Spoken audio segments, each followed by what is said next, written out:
तो एपिसोड 12 के स्टार्टिंग में हम लोग देखते हैं वो नीचे गिरा हुआ होता है उस जहरीले ब्लड वर्म को खाकर जो उस डीमन गॉड ने दिया होता है।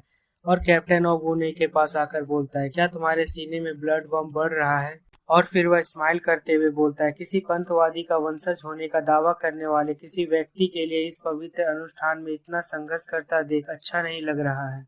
और वोनी कैप्टन ओ के तरफ गुस्से से देखते हुए सोचता है, मुझे परेशान करने के लिए उसने जरूर कुछ किया होगा उस ब्लड वर्म के साथ, यह फालतू आदमी। और फिर वह डीमन गॉड कैप्टन से पूछता है, क्या हो रहा है वहाँ कैप्टन ओ, क्या वो कैडेट ठीक है? और कैप्टन बोलता है, हाँ मैं देख रहा हूँ कमांडर। और देखने के बाद वो डीमन गॉड से बोलता है, मुझे लगता है उसने कीड़े को निगलते समय उसे उत्तेजित कर दिया होगा। और वोनी जो पूरा दर्द में चीख रहा होता है वो अपने मन में सोचता है, मानो मैंने गलती कर दी हो, जबकि यह मेरा पहला ब्लड वर्म नहीं है। और फिर कैप्टन ओ वोने के कंधे पर हाथ रखते हुए बोलता है, पीछे मुड़ो, मैं एक साधारण सी तकनीक से ब्लड वर्म को निष्क्रिय कर दूंगा।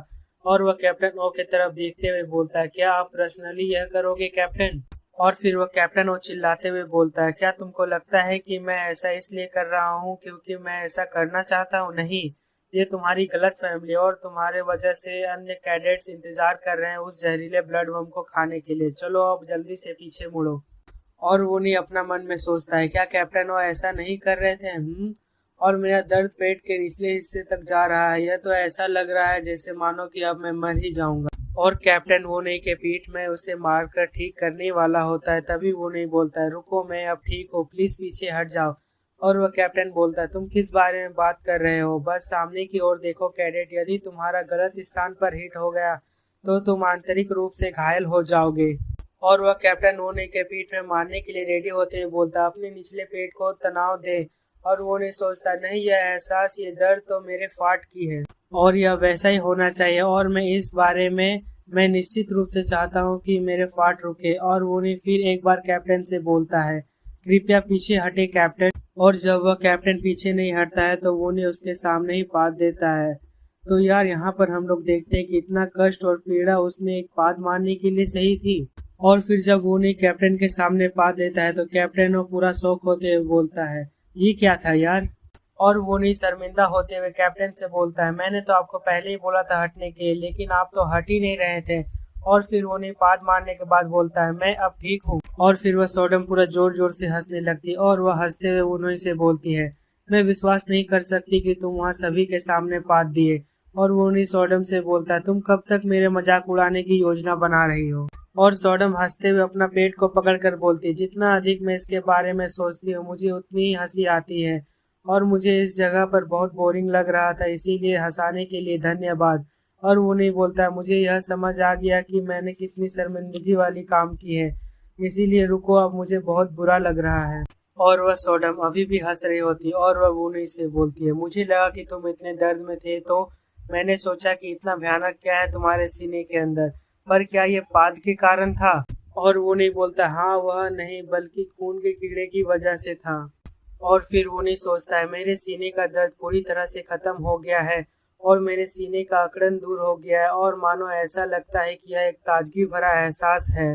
और जोवेक वोने की तरफ देखते हुए बोलता, अरे रक्तबन के चपरासी, अभी हम लोग कहाँ जा रहे हैं? और वोने जोवेक से बोलता, मैं रक्तबन का चपरासी नहीं हूँ जो तुम सोच रहे हो, और मैं सब कुछ नहीं जानता जो तुम बोलना चाहते हो।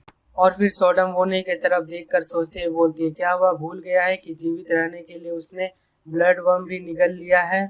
और फिर जोवेक बोलता, अरे क्या तुम अपने होम टाउन मित्र के साथ ऐसा करने जा रहे हो? तो क्या तुम अकेले खड़े रह सकते हो? और फिर उन्हें उसे बोलता है, तुम किस बारे में बात कर रहे हो, और रक्तपंथ में खड़े होकर मुझे क्या हासिल होगा? और उन दोनों को कैप्टन की आवाज सुनाई देती है जो बोलता है, सब कोई इधर ध्यान दे, अब हम रैंक मूल्यांकन परीक्षा शुरू करेंगे, कोई दृश्य उत्पन्न ना करे या नियम से हटकर कार्य ना करे, बस सिर्फ मेरी बात सुने, जो मैं बोलूंगा वही तुम लोगों को करना है। और सोडम बोलती है, क्या फिर से? और फिर वो नहीं सोचता, यहाँ एक और कैप्टन थे जिसने मेरे पिछले जीवन में ऐसा किया था, और मुझे आश्चर्य है कि क्या यह पहले जो हुआ है उसके कारण है?